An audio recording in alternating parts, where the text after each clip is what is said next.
think I'm the product of my, you know, my upbringing. My parents are very open-minded, they're very kind, caring people, and they always taught me not to discriminate against anybody, really, you know, religion, culture, colour, anything. And I think that provided me with the foundation to research, become the person that I am today.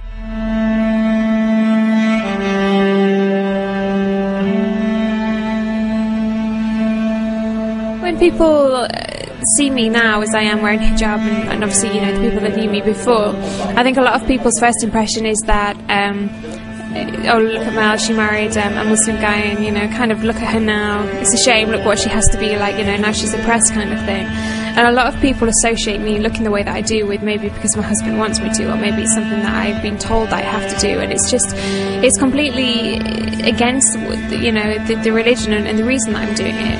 I think you have a unique insight when you wear the hijab of really why you do wear it, and it's not for anybody else. It's not for anybody else, but, you know, for yourself, and for the sake of Allah. You know, that's the reason we wear that, not because anybody else has asked us to.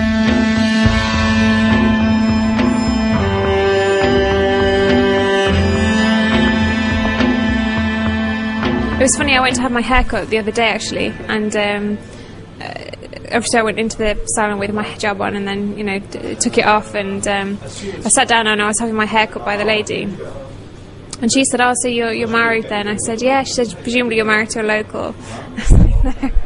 And she just assumed because I wore hijab maybe I'd married a local, and maybe they had asked that, you know, or told me that I had to wear it.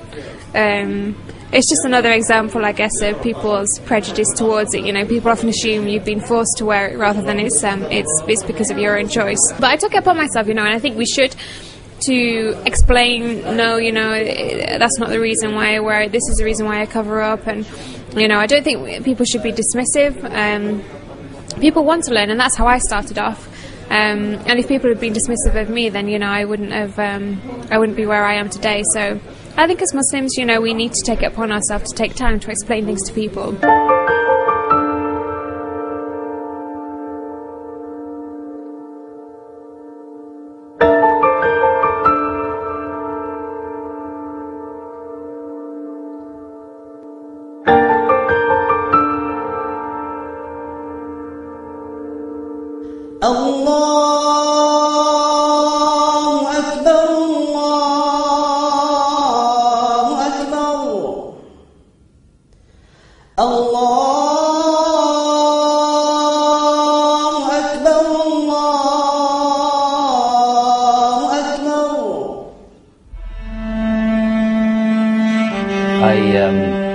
Never, ever expected that, you know, we would be married. Basically, when I first moved here, I didn't really come with any great expectations when I came to Dubai. I just think it was more of a career move than any particular. I was interested in the cultural change as well, but it was more of a career move, and with no kind of other expectations attached to that. But I don't know. I changed quite a bit when I first moved out here, and in terms of the people that I started getting to know at work. And when you come from England, you come with certain stereotypes about what Muslims are like and what an Islamic country is going to be like, and then it's completely not what I expected. And that got my interest, really. I thought, you know, it's my impression of Muslims or my impression of Islam wasn't the same as what it was anymore when I had moved from the UK.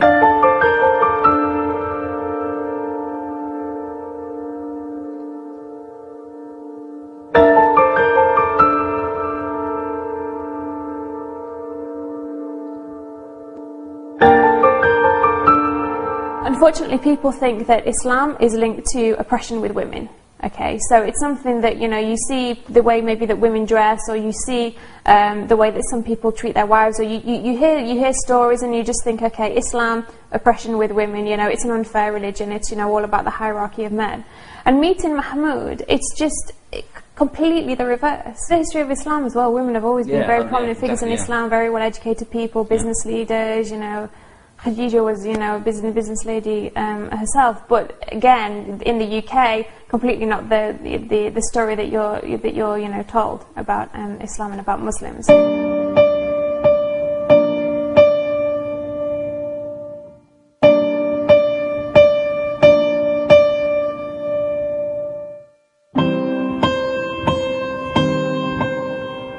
there was always something. I always believed in something, but I wasn't really sure what.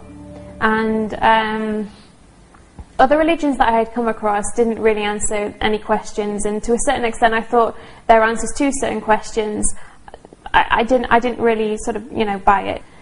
And then I think when I came across Islam and I moved out here and I you know, learned more, what I realised about Islam and what I like about Islam is it's okay to ask questions, and every question you ask should have an answer. Yeah. Whereas with other religions, sometimes it's just like, it's, you know, faith. You just have to have faith. There's blind faith to everything.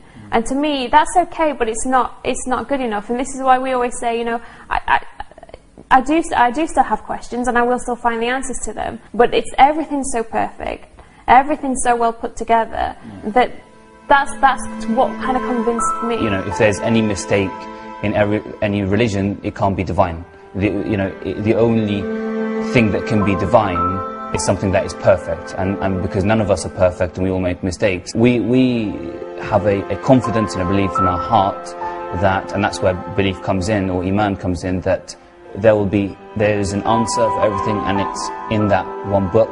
And obviously that's explained through our Prophet Muhammad Sallallahu Alaihi Wasallam. And you know, so whatever we look for, there will be an answer for that question.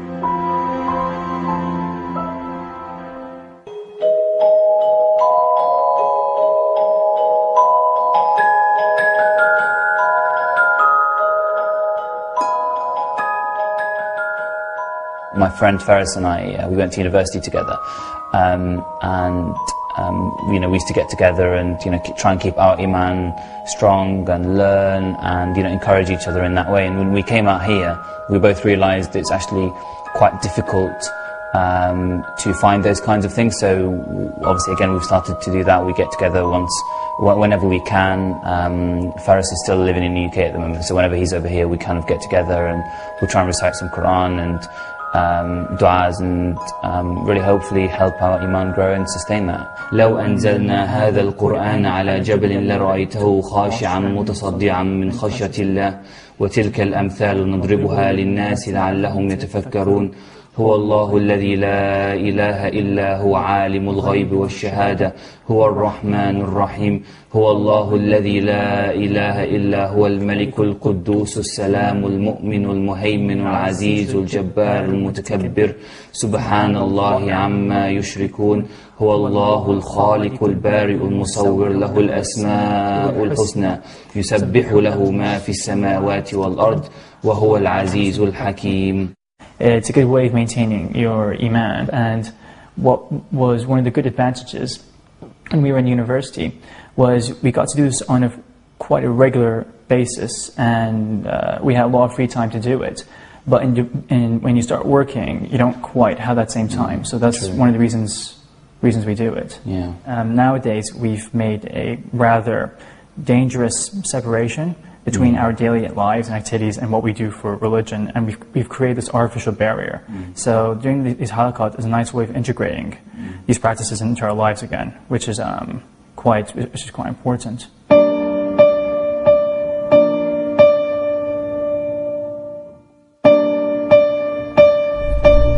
So are you looking forward to Ramadan this year? Yeah, definitely. I think less pressure, obviously. Can obviously enjoy it a little bit more and do some of the duties a bit better. Yeah, definitely. It was really tough last year because we were working for a company that didn't necessarily let us take time off when we probably needed to and when we should have been able to during Ramadan. So it's very difficult. But now, alhamdulillah, you know, we have our own business, so we can relax a bit more, can't we?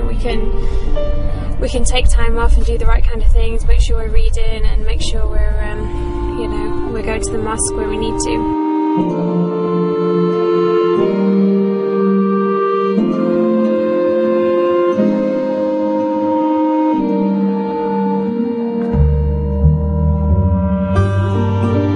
Allah knows you better than you know yourself.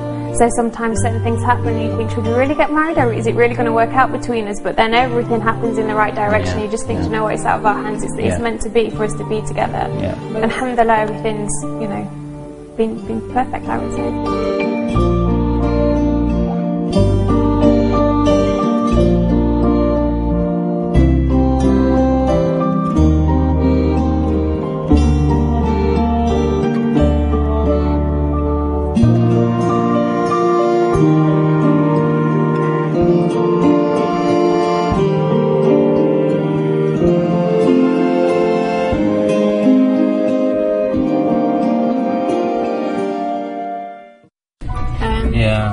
it's a shame because there's obviously a lot of companies. Slowly, I fell back.